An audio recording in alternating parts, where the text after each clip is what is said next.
Hello and welcome to the Useless Wisdom Podcast, the only place you come to get your mind off of some dumb shit and onto some other different dumb shit.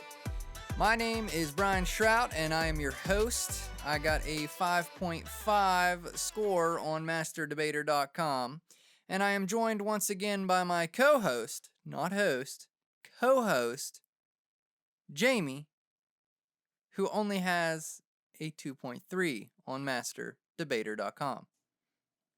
I don't know why you're lying and saying that I'm not the host, because I'm the host. Well, that's only something I let you think, okay? Yeah, okay. Sometimes.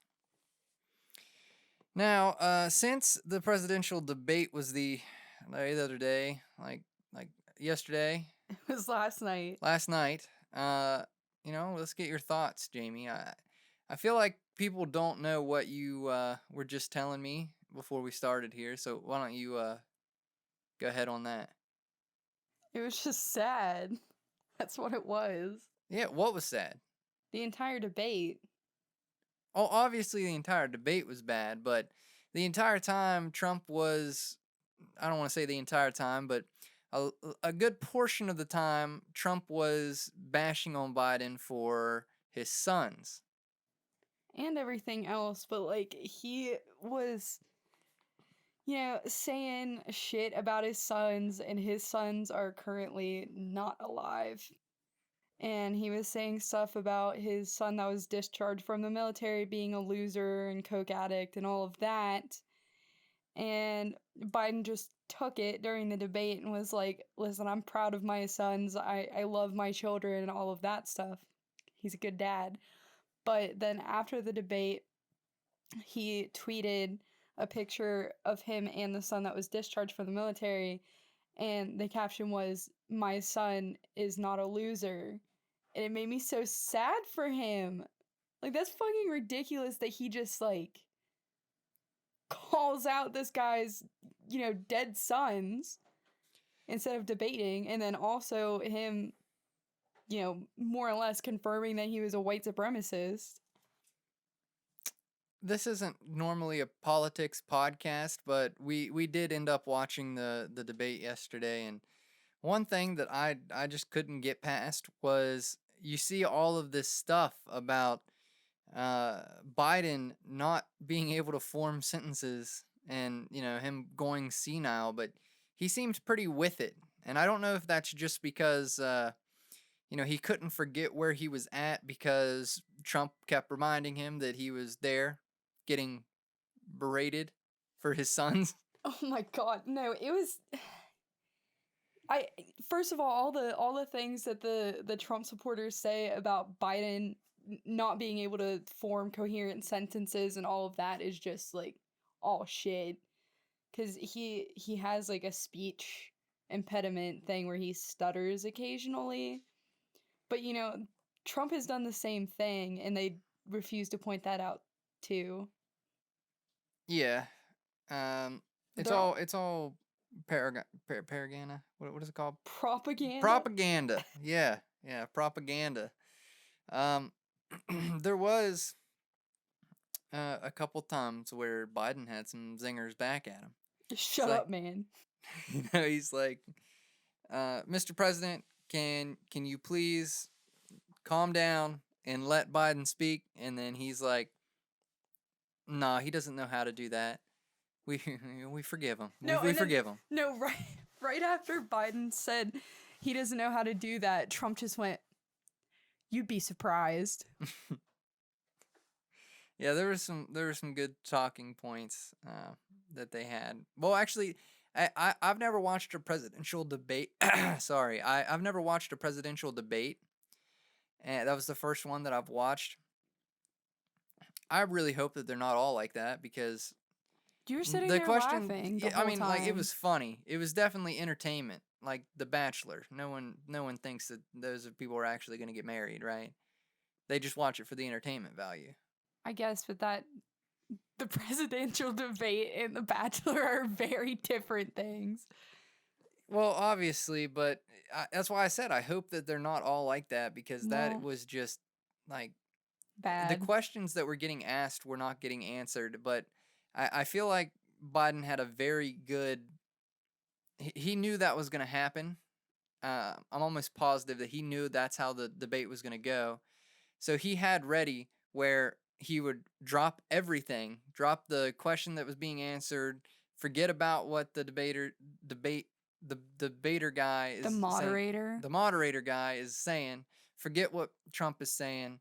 Don't answer the question and just address the camera, address the people at home. I feel like that was a really good approach. Well, he did try to attempt to answer the questions on numerous occasions, but every time, Chris Wallace, the moderator, would, say, "All right, Biden, you've got 2 uninterrupted minutes." And then Biden would start, and half a second later, Trump would start spewing his bullshit and talking over top of him until, he would stop. Or Chris Wallace, would say, "Mr. President," 50 times. Yeah, it was definitely an interesting debate. I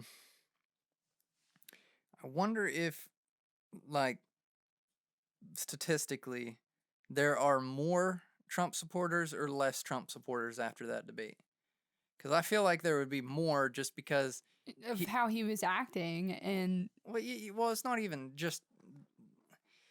It's just him not answering any of the questions that are being asked of him. yeah, but he did the exact same thing in 2016, and that's why people voted him in, because they were like, I didn't vote him in.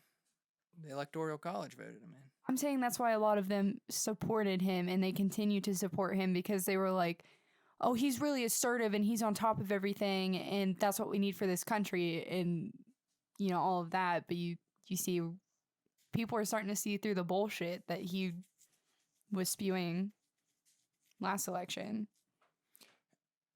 Since we're talking about this, I already said once this isn't a political podcast, but we are already on this topic. So, do you think that any president has ever done anything? Like, do you think that it's all just a ruse, just a,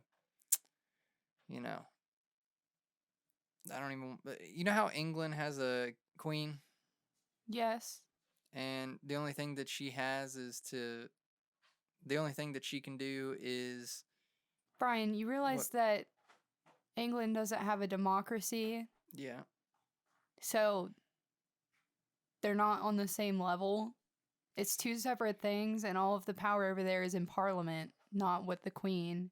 Yeah, so it's all just appearances. You think that's the same thing? No, it's 2 different things. Because I don't think that It's written Trump has done anything. He hasn't, but other presidents have. And if you paid attention in history, you'd fucking know that. I know that Obama's wife has done a lot, but she wasn't even president. She used to make me so mad. Because remember, she did the thing on Nickelodeon where it was like 60-minute day of play or whatever, where all of that entire network would go off of the air during the middle of the day on like a fucking Saturday, because she was trying to make it like where, oh, this is, off the air, so kids will go outside and play. But it just pissed me off. I'd just go over to Cartoon Network. Well, and the school lunches too. Like, I wanted that fat slice of pizza and the chicken sandwiches in the cafeteria, and she took those away. Those are the only things that I fucking ate from the school. I always got hot lunch but never ate it. See, I ate hot lunch because I was basically like a pig in elementary school. I would finesse kids out of their lunch. Yeah, I should have ate more when I was younger. Maybe I would have grew taller. You're already pretty tall, bud. What is my excuse? I ate like a cow, and now I'm shrinking. There's a lot of things I could say to answer that question. Are they all rude? None of them I'm gonna put out there. Because they're all rude. Okay. I'm not gonna say yes or no to that. You are basically giving me an answer to that. Okay, sorry. Something I wanted to ask you because, I guess first off, I was gonna wait for Brandon to really dive into this, but I guess we can just scratch the surface. You mean Uncle Brandon? I don't know who that is. You don't remember how he's been calling himself Uncle Brandon every time he refers to himself? No, I don't know what you're talking about. Why are you pretending like that doesn't exist? What doesn't exist? Him calling himself Uncle Brandon. I don't know what you're talking about. Brian, when he called you last weekend to come over here and make dinner or whatever, when Trey and Sam were coming over, he was like, "Do you want Uncle Brandon to come over and make you dinner again?" Yeah, and I asked him who Uncle Brandon was, and he never He's gave me an talking answer. about himself. He's trying to talk it up like he's Uncle Ruckus. All he did was boil some rice that didn't have any flavor. You're gonna make him mad, Brian. He spent time making us dinner. Yeah, it was nice of him. It was nice of him, but okay, well, I didn't see you making anything either. Well, yeah. Hey, never mind. Never mind. Okay. But talking about Brandon, and we're just gonna scratch the surface of this. On episode 1 or episode 2, I don't remember which one it was, when Brandon was talking about ghost stories, and then he kept on trying to say all this stuff that he was seeing at this haunted cemetery, bullcrap. We ended up taking a crackhead trip 2 a.m. to that cemetery, and I recorded some of it, but not a lot of it, because honestly, when we went there, it was just super peaceful. Yeah, it was quiet. It was it wasn't cold. It wasn't warm. It was the perfect temperature. Yeah, and the moon was out and stuff, so it was kind of like a nightlight, more or less. Brian and I, we were we went there not expecting to see anything anyway, and they were freaking out. So Brian and I were just like, do you just want to ignore them and meditate together? It was just very zen. I don't know what else to say other than that. That's such a crackhead thing to say. Going to a cemetery in the middle of the goddamn night. It was so peaceful. Peace and love. Blah, blah, blah. I mean, it was. Yeah, it was. But I'm just saying, normal people don't say that. The entire time we were there, Brandon kept on saying, "Don't go near that church." And then we're like, "Why?"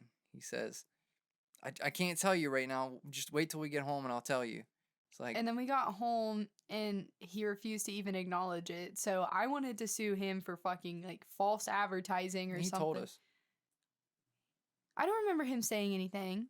Yeah, he said that last time they went there, they heard something rustling around like an animal or something in the church.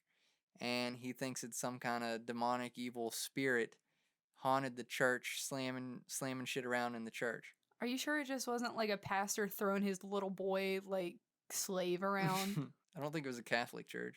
It doesn't matter. All right. I mean, it's notoriously Catholics that do that, but I'm sure that there's other priests that do that. Yeah, and since we both have the same opinion when it comes to that, I think that we're just going to leave that where it is and pick up on it when we can finally get Brandon back here. I think he's come down with COVID or something, so he's been working. He's been down the past 3 days and still hasn't done a podcast. That doesn't mean he has COVID. He's come down with a bad case of not wanting to do shit. Okay.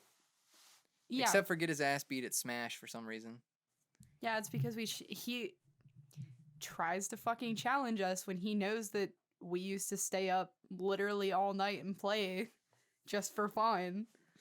Yeah, we used to watch videos and all kinds of crap trying to get good at that game. We were competitive Smash players. Yeah, because, those people online were just so good. And, it's not CSGO where I can be like, oh, he's got walls. Yeah, well, it makes you feel very, very bad about yourself because we play against each other and we do pretty good. It's pretty quick matches and one of us usually dominates. You go online together or by yourself, you just get your ass handed to you on a fucking platter immediately. I don't understand exactly what it is because it doesn't matter. If you're playing by yourself, then you have GSP and you're down in 50,000. And yeah, that's hell down there because everybody is really, really low considering average It's probably like 1 million.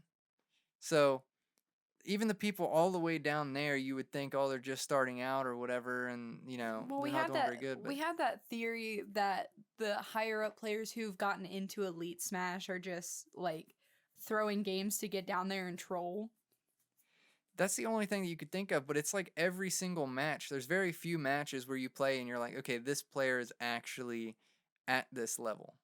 Well, I thought that I was gonna get fucking like ass raped last night by that one player who had Japanese characters as a name. Every time that you see somebody online that has Japanese characters, just expect to not get a fucking move in most of the time because they're very, very good at it. I played against a Bayonetta and was just getting comboed like all the way up to the top. Like just spawning. She has that move that can go from one end of the map to the other. She gets you with that, then you're all the way at the top.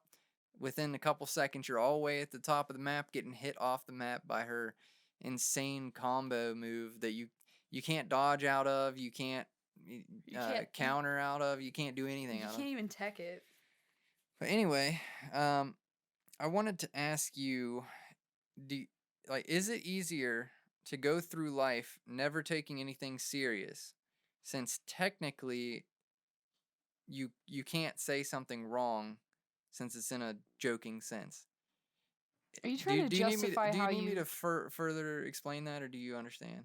No, because I feel like you're just trying to justify you never taking anything seriously. Well, I was talking about this today, and... With who? My therapist. Oh, yeah, I forgot. If you say something serious and you're wrong, then you have repercussions for it. But if you say something jokingly and you're wrong, there is no repercussions for it. That's false. And it's the same thing with like feeling really awkward in a situation, you don't know what to do, so you're say whatever in a joking sense. That's false though. Even if you say something as a joke, you could have repercussions if you piss off somebody. Well, there's a portion of the fear of being wrong, right? When it comes to being serious. So if you say something in a joking sense, I mean, not... and you're wrong, you can say it was a joke. Listen, not necessarily. But if you say something serious and you're wrong, then, you're wrong. Brian, you can pull the I'm joking card almost all the time. And also, like, if you're talking about something serious and you have a fear of being wrong, then that just shows that you don't know what you're talking about and you probably shouldn't be talking about it. Because if you knew what you were talking about, you wouldn't be afraid of being wrong. I'm not sure if that's necessarily correct, because you can study an entire book, read it 17 times, and still misquote it. You can make a mistake, yeah, but that's like human nature. Nobody expects everybody to be fucking perfect. Does it not feel like shit when you get something wrong? No, because at this point, I've been wrong so many times, I'm surprised when I'm right. I don't know if I was talking to you about this, but there's a theory that, let's say you're going through school and you never try through school. You're kind of just breezing by, and you're not trying to get straight A's. You could get straight A's if you wanted to, but you're just breezing by. Let's say you got like a CD average. So you're still passing. By doing that, you're not setting any expectations for yourself, and nobody is setting expectations for you, because that's what you've always done. If you get straight A's and you get a B or a C, or do bad on a test or something, it feels like the end of the world, because your expectations are up here at you getting straight A's. Are you trying to call me out? No. If I was trying to call you out, I would say that you're who I'm talking about. It just seems like you're trying to... I'm saying I heard this as a theory on a video the other day. Okay. That a lot of people have that. I don't know, because I feel like more people in our generation now are trying less and less to actually be like that straight A student, or they don't give a shit enough about being alive in general, so they don't try. I want to point out that you saying, "Are you calling me out?" means that applies to you. It did apply to me for a very long time. You getting straight A's or you not trying? I was talking about like the person who gets straight A's and then gets a B and like fucking cries about it, because that was me all the way up through middle school, and then high school I just stopped caring. Like, I didn't have to try to get A's, so I didn't attempt to be like straight A's. Yeah. Then your guardian would have high expectations for you, so it to you feels like the end of the world if you get something other than what you've been getting, or something better than you've been getting. Well, I think that the only reason that was a thing was because they were banking on me to be successful, because the other one that was in the family was not on the same track as me. I tried to say that as like cryptically as possible. I think they got it. Yeah, my dad's gonna see this and he's gonna call me like, why the fuck did you say that? He doesn't need to know that, Jamie. I thought I left the sink on out there or something because I heard water. All right, so I had this written down for a while, but we never talked about it for some reason. But is knowing how to do something and being able to do it different than being good at something? We talked about this. Yeah, well, I got a new perspective on it. Okay, well, tell me your perspective. First, what was your answer to that? What was it? Is knowing how to do something and being able to do it different than being good at something? Yeah. Why?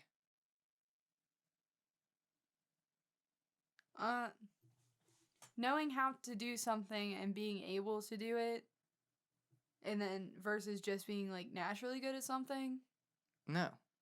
I don't know what the fuck you're talking about then. The way that I'm looking at it is... I don't even think you know how to put that sentence together where it makes sense to anyone else. So, the way that I look at it is you can know how to use Illustrator or Photoshop, let's say. Let's say Photoshop. You can know how to use Photoshop and be able to use Photoshop, but you can still not be good at it.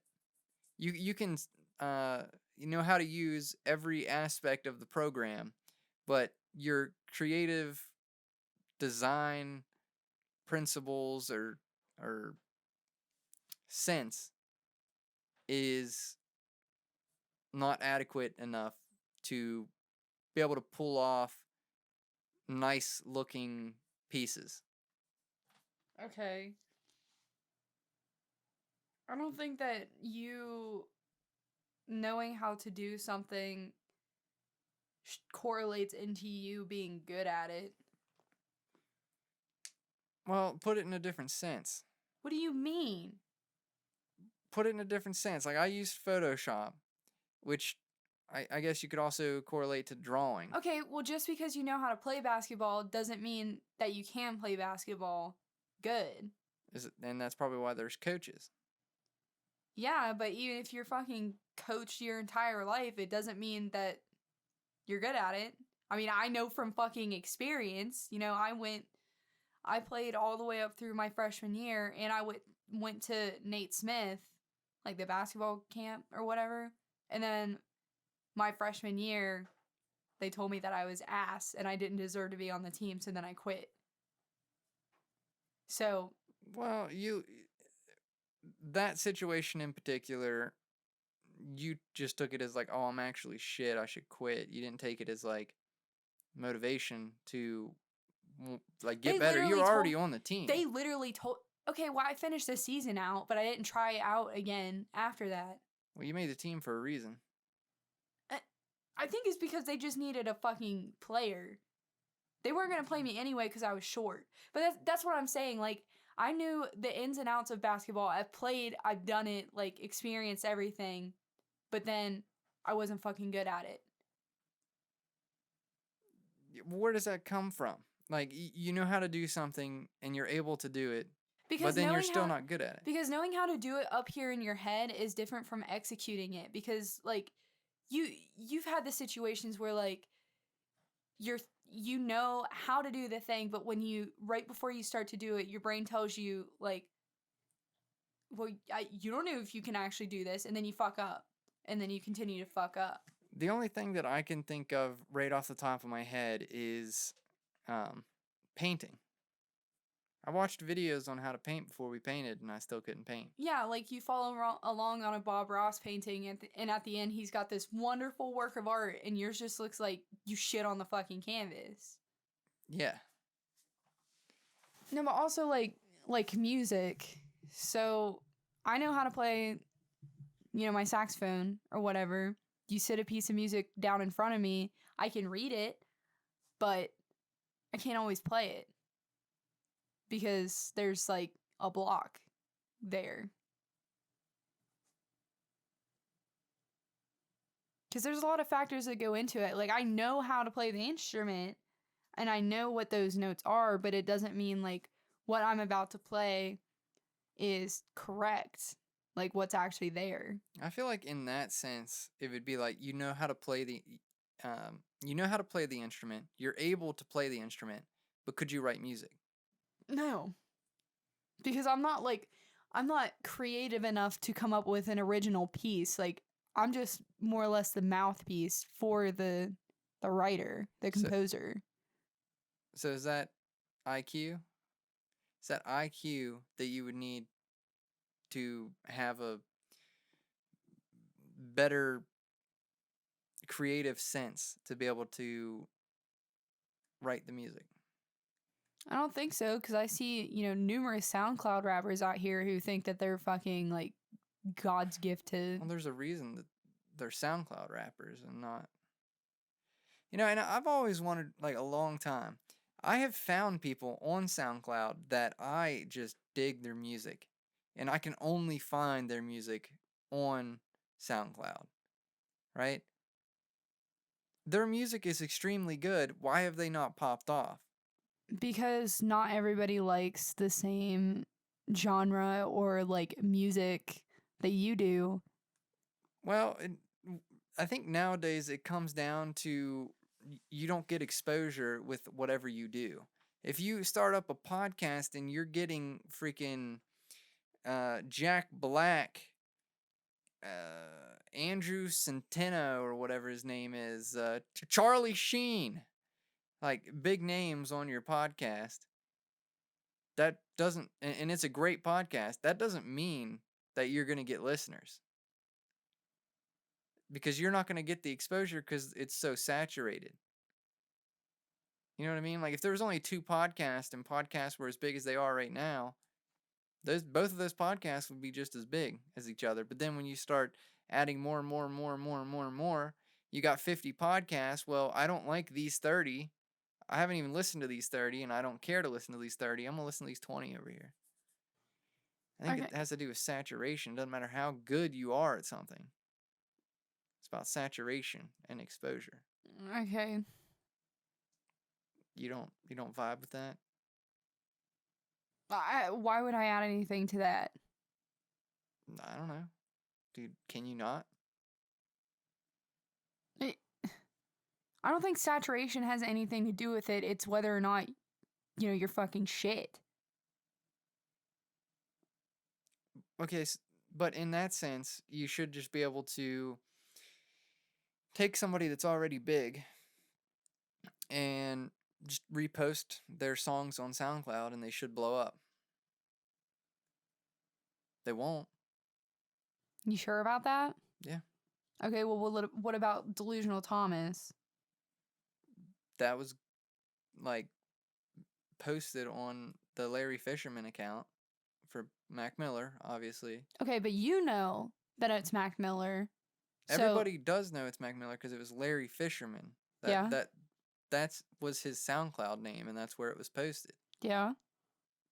So they know that it's Mac Miller, and that's why it got... But did they know at the time? Yeah. Okay. Because that's where, like, a lot of Mac Miller songs was on his SoundCloud under the name Larry Fisherman. Okay. I don't know. It's definitely I wouldn't even say it's an ethics issue. I think I that think it's that just platform itself, like, just has a bad rap because it's full of people who are shit. So people don't go there. That's why I don't fucking go there and try to look for music, because that means I have to weed through like a bunch of 13-year-olds who think that they're going to make it big. that's fair. And I also think that the platform in a whole is just shit, but where else are people going to post their music other than Spotify? They're not going to get exposure on Spotify. YouTube. Yeah, they got YouTube too, but YouTube's again very saturated. I don't know. It's a big. There's a reason why all this stuff pops up with. You can buy fake views, fake likes on Instagram, um, fake comments, fake reach, trying to trick the system into thinking you're a lot better than you are. It had the same thing for SoundCloud, where you could get more plays and hopefully get featured. Um, Even though that stuff doesn't work, it's still there's enough information out there to make people think that it does work, and enough false information out there to make people think that it works. Okay, but were you not one of those people? I never bought anything when it came to SoundCloud or whatever. No, But but I you did tried to abuse the system. yeah, I did try to abuse the system because I bought stuff for YouTube. And at the time, it did work, but it only worked to an extent. Like, I boosted a couple videos so that they would get suggested, and then those videos started getting suggested. Once those videos started getting suggested, then it started picking up on other content that was also on my channel that they felt it gave them enough information to be able to take somebody's online avatar and be like, well, that avatar there would also like this content. So we're going to take this content from your channel and suggest it to them as well, even though I didn't even pay for the exposure on that. I don't know. It's I feel like I read too much into things, especially when it comes to that. When in reality, you could probably just post something, get lucky, and get big on YouTube or big on SoundCloud or something like that. I read way too much into it and try to understand the algorithm, understand the system, when you really don't need to. I mean, I understand that bigger people already have a fan base, but one of the big things is tags and like description and title and thumbnail and all that stuff. Thumbnail's extremely important. Title is up there with it, but description and tags, I mean, you don't see any bigger YouTubers actually trying to get on the search term because they know that just from their title they're going to. Well, they're already big. Why would they need to try harder? Yeah. Which would make like the more people you get, the more money you're going to make, so you would think that they would continue doing that. Then it comes to a point where are they not doing it because it doesn't matter? Because that's the only thing you could think of to explain that. It doesn't matter, so you don't need to do it. Yeah. Yeah. Because they obviously always want more people to be watching or listening to their stuff. They would be adding the tags for extra people from search terms or suggested, but they're not. So, probably doesn't even matter. It doesn't. But it also doesn't matter on content, because you can have the best content in the world and also get no exposure. But now that we got that clear, I appreciate all of you watching today. I know that this was all over the place, all kinds of different things to talk about. And it's also audio only, which is, not unheard of. But we're recording this the day before I need to get it scheduled to post. And it's also 2:30 at night. 2:15, 2:16. Thank you very much. But I just got off of work, so round it up 2:30. all right.